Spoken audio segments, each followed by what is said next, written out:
in the state of Hawaii, and I'm here to tell my story of substance abuse recovery. And first, I want to thank the Hawaii Attorneys and Judges Assistance Program and Liam Deely, the director of the program, for asking me to record my story and put it on a website. I agreed to do this because I think it's an important program for helping lawyers in the state of Hawaii to recover from substance abuse or stress or any other similarly debilitating situation somebody's in. So I want to thank the program, number one, for existing, but number two, for helping me out. So let's see, I'll start at the beginning. Became an attorney in 1986 and in the state of Hawaii. I attended Brittain Law School and UCSB in college. Had drinking and substance issues through college, through law school. Dropped out a couple times, went back, and my family convinced me I should finish law school and become an attorney, and I agreed to do that. I wasn't quite sure that's what I wanted to do, but I finished law school and then met a girl, came to Hawaii, got married, and started practicing law in 1987. And the substance issues that I had dealt with through college and law school, I had thought I had put them aside when I became an attorney. All through high school, college, and law school, I had always done very well academically, but I also prided myself on being one who could party with the rest of them and with the best of them, and nobody knew. So I carried this double life, and at the time I thought it was pretty cool when I could party with the best of them, and then I can excel academically. And then I'm an attorney and still drinking, but not as much, because I thought probably not a good idea to be drinking a lot, and also cocaine, which had been a major problem in college, resurfaced after I became an attorney, and that's where it started. So I was a successful attorney up until I wasn't. And that came about as a result of going through a divorce.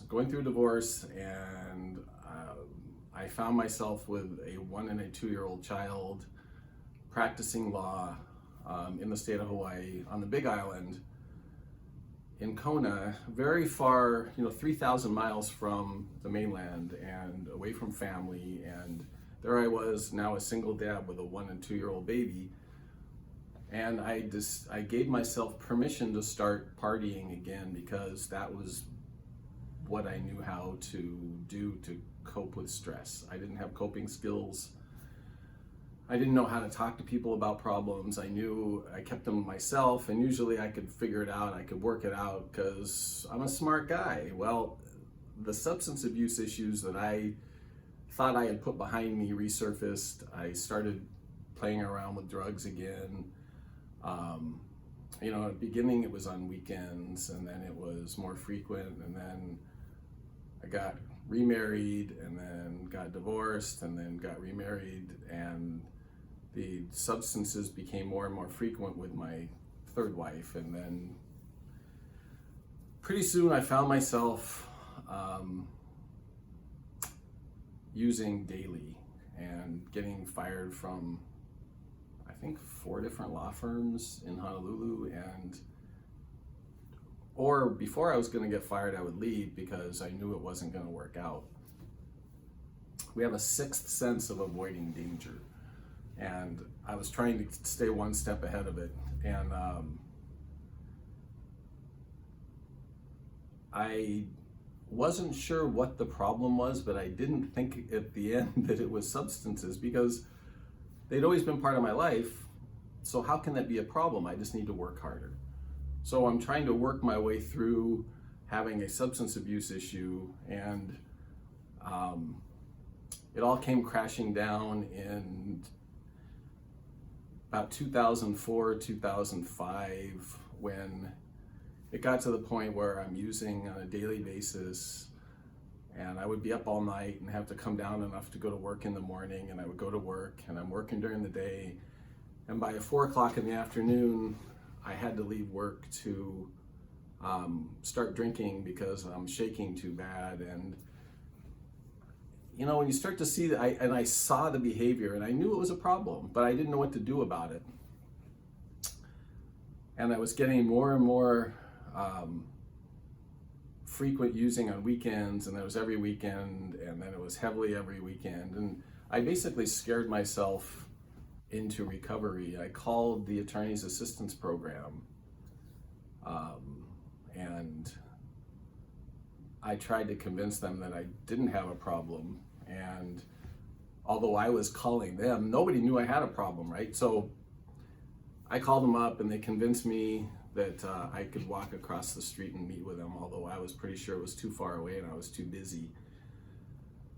So I came over February 5, 2005, my first meeting at the Attorney's Assistance Program, and I did my first, second, third steps on my knees in the Attorney's Assistance Program office with the director at that time. And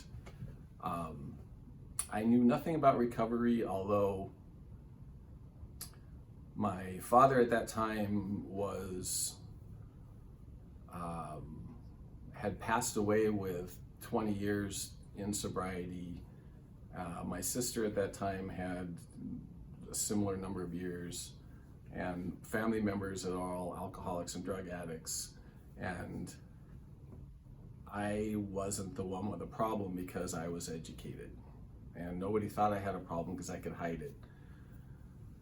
So although I knew nothing about the 12-step process or what it meant or how it worked, I had some familiarity. My father passed away and left me his 21 and 22-year coins. I went to the service. I was coming down off of some drug, and my stepmother handed me the 21 and 22-year coins and said, "I think your father would want you to have these."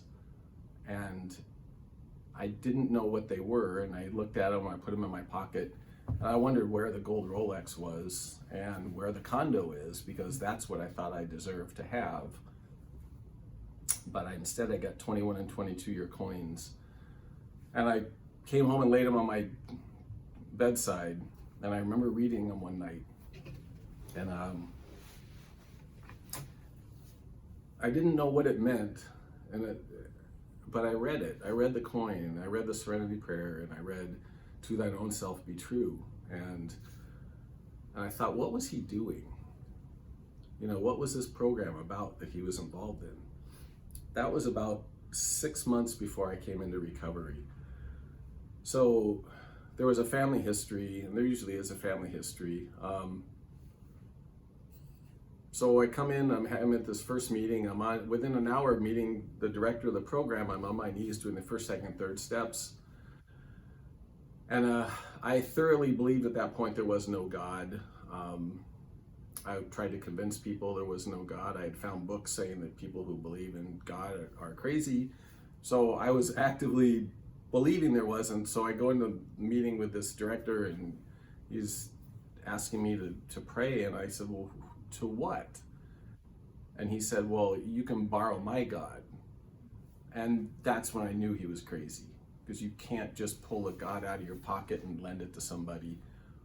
But I went along with it because this guy was happy, and he was positive, and his name was Steve, and he had practiced law on the Big Island, and he had 3 wives, and he had 3 children in the same order I did, with 3 wives. And the only difference was he was happy and positive. And something about that really became attractive. So I stuck around. So I went to my first meeting that day, and in the meeting was one of the smartest lawyers I'd ever worked with, and former president of the Bar Association. And I met, and I saw him, and I was like, "What are you doing here?" And he said, "I'm an alcoholic." And it didn't make sense, because alcoholics were people who lived along the railroad tracks and drank out of paper bags. And drug addicts were people who lived in New York City and shot heroin and wore trench coats. And this guy looked like neither one that I was familiar with, but he was happy. And he was in this program, and I thought, well, maybe it'll work. Maybe something will work. So I stuck around. Like I said, that was February 5, 2005. I made periods of sobriety at that point, couple months. By 2008, I started using money from my client trust account that wasn't mine, that belonged to the Attorney General's office of the state of Hawaii, and to an insurance company, and to a minor child. And there's nothing worse than walking into the bank and writing a check to yourself from your trust account. There's nothing worse than that feeling. And the only thought was, I got away with it. Nothing bad happened when I wrote that check. And I wasn't sure what was gonna happen, but nothing bad happened. So that was somewhere in 2006 or 7. And so 2008, the Attorney General's office comes knocking on my office door and says, we want our money. And I said, I don't have it. And I have a substance problem. And they said, we have to turn you into ODC, Office of Disciplinary Counsel, and we have to report you for a crime. Since they are the chief prosecuting branch of the state of Hawaii, your activity is criminal activity. So, ended up getting Class B felony, convicted of theft, disbarred. And so 2008, lost my law license, convicted, became homeless, and but I was sober. I had, in the meantime, between 2005, 2008, I had relocated to the Big Island, actually to watch someone's dog, because that's what I was capable of doing. They called and asked me if I would come over and watch their dog, and I agreed. I flew over to the Big Island, and my sobriety date is the date I moved over to the Big Island, September 15, 2007. So by the time the legal process and ODC process went on, 2008 I got convicted and got disbarred. And lost, where I was living. My kids went back to their mom, lost all the possessions, and interesting time because I was sober, but I had nothing left. I ended up living on a boat, came back to Honolulu to see my kids and to try and move to Las Vegas, which is another long story because that's where every alcoholic addict belongs, is living in Las Vegas. Fortunately, the state of Nevada said I wasn't competent to live in Nevada, that I wasn't a good enough citizen to live in the state of Nevada in Las Vegas, so they declined my offer to relocate. So here I was in Honolulu, living on a boat with a bicycle and a suitcase and a year's sobriety. And life was confusing because I was sober and I had found a God I didn't believe in. And I had hope, and I had some periods of happiness, but I had nothing material left except the bicycle and the suitcase. And I had gratitude. I had a bicycle because I didn't have to walk to the bus stop, and I had gratitude I had a suitcase because I had clothing, 2 weeks worth of clothes. And it was the most strange time in my life because I didn't understand. I know what I'd done, but I didn't know what was coming. And I knew at that point I was okay because I had this sponsor who was also the director of the program who kept telling me, you're okay.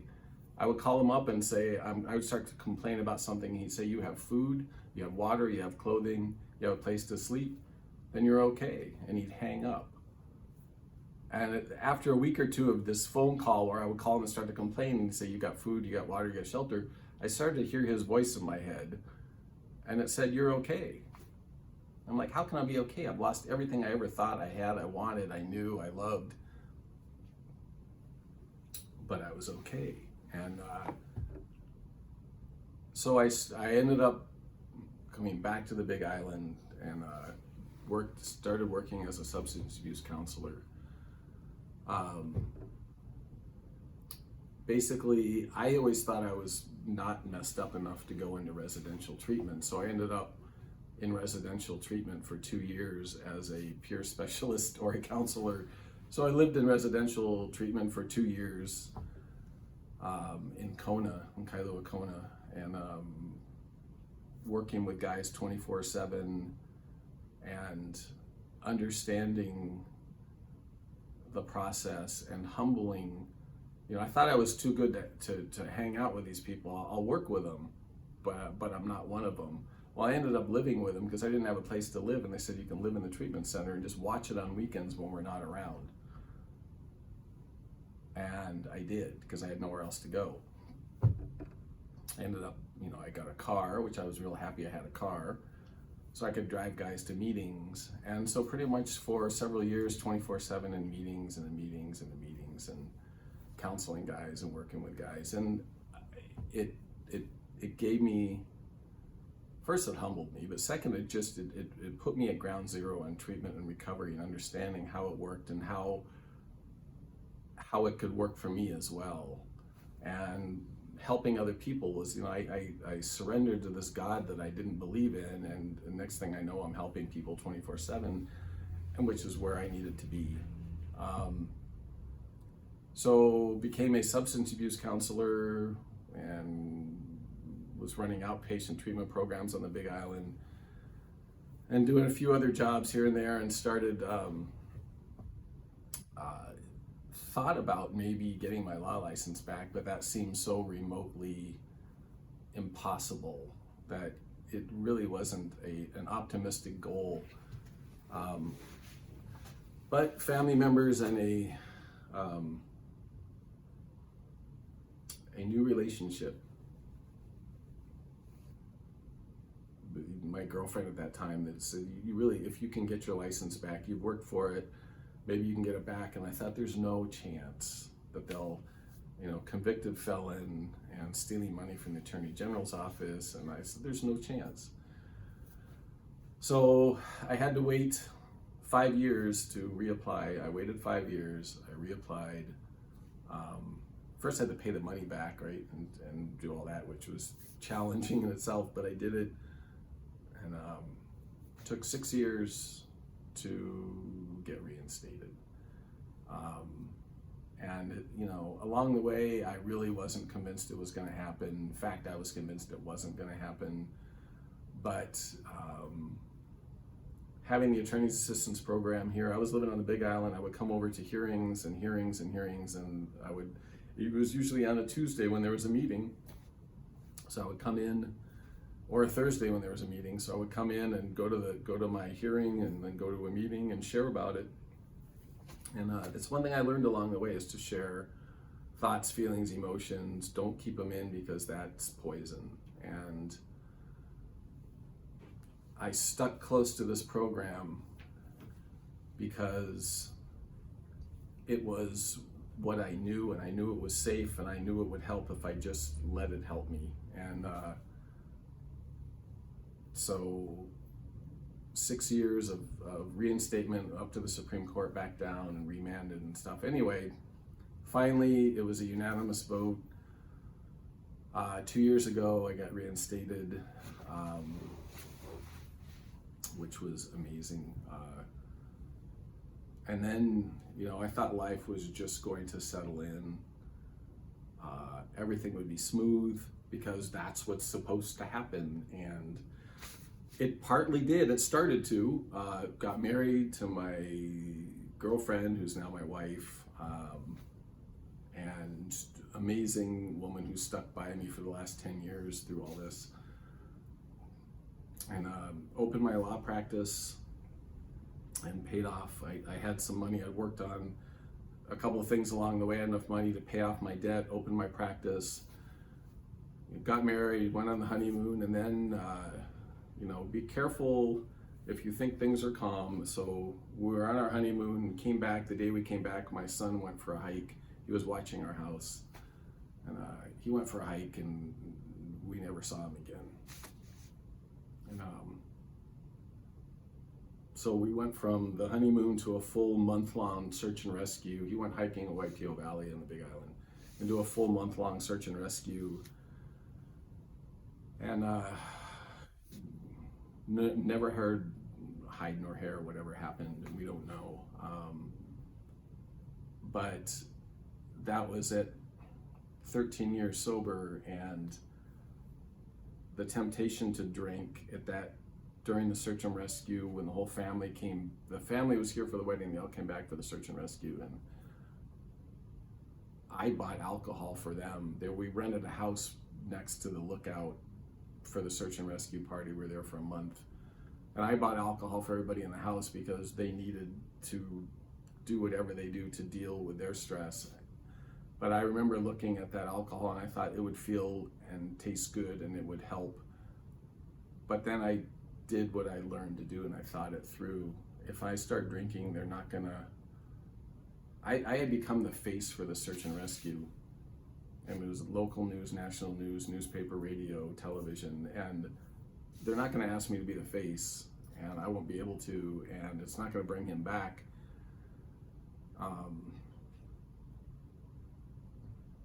And I don't want to start my sobriety over, and I can't see it helping in any form or fashion.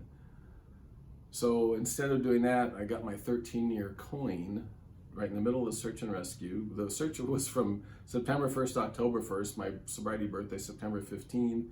My home group came up to the Overlook, and we had a meeting at the Overlook at Waipio Valley, and I got my 13-year coin right in the middle of the search and rescue. And you know, recovery has allowed me to walk through these things with the assistance of others. I'm there for people, people are there for me. I never think I need the help until I need it, but I'm always willing to give it, and so it comes back, and it's just something I've learned along the way in this program, you know, to give, and I had to learn to accept as well. And so I'm still sober today, and that's my story, and I'm sticking to it, and thank you for allowing me to speak today, and I hope you have a wonderful day. Thanks.